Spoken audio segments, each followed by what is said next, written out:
Good evening, guys. So I just wanted to talk about something called limit breaking, right? So I've never talked about this before, and I think it's an important subject just to get down to so that everybody could know about it.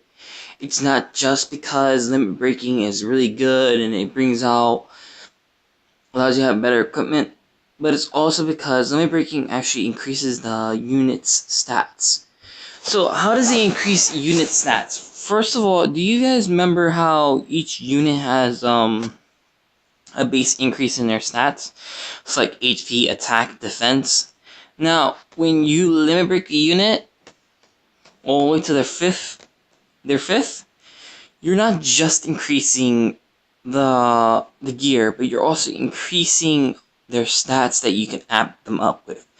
So if you guys remember, there's also these little creatures we always get from some events and some battles. They're like something called Mons. I forgot what they're called. These guys here.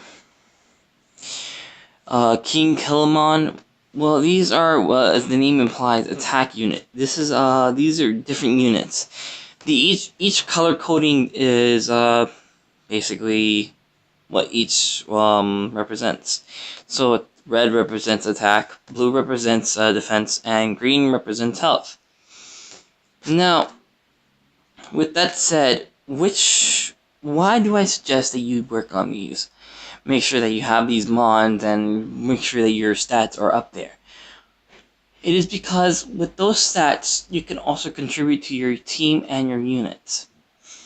Now, increasing your units' base stats is always important. Why is it important? Because, firstly and lastly, now, I've struggled with defeating the bosses before. Why was I struggling? It was because of one of the reasons. These were one of the reasons I was struggling. I have Rem here, and I have not upgraded her at all.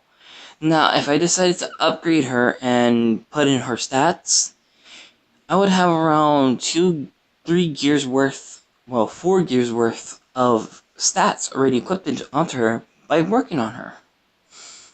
Now, why is that insane and interesting at the same time? Is because no matter how you look at it, their units will be more powerful than of what they are before.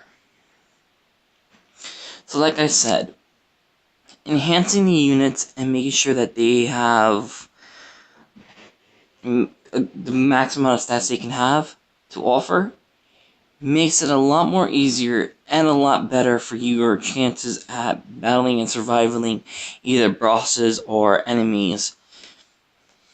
This is why I always have so many units, why my teams are always have so much max stats and why they have so much HP and defense.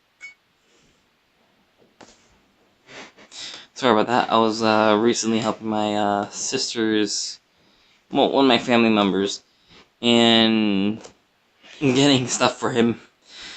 He's played the game with me, so I just helped him work on a few units just now recently.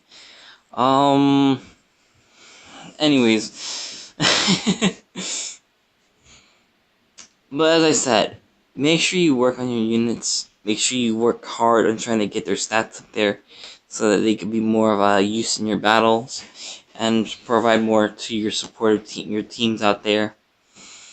Like I said, the more you have the max, the more they limit broken, the more the stats are coming out. The more the stats come out, the better your survival rate is. And the damage you do. I almost forgot about that. The damage you do. Now, that's all I have to tell you guys for now. I hope you guys enjoy the game and have fun. I'll be working more and more on my units, so you will be seeing me out there at times opening rooms and everything. Usually when I leave, I say comment after the game is over. It means that I'm opening up another room. Meaning you guys can just rejoin after I completed one of the missions. I will be doing that a lot more lately because, as I said, I will be working on my units as well to max their stats. So I do not have a repeat of the moment when I was fighting the light boss, or sorry, that light creature that was from the dark bosses area. Speaking of which, I also got it as a recent. I was lucky since one of my units survived the battle. But that's about it, guys. I hope you enjoy the game and have fun.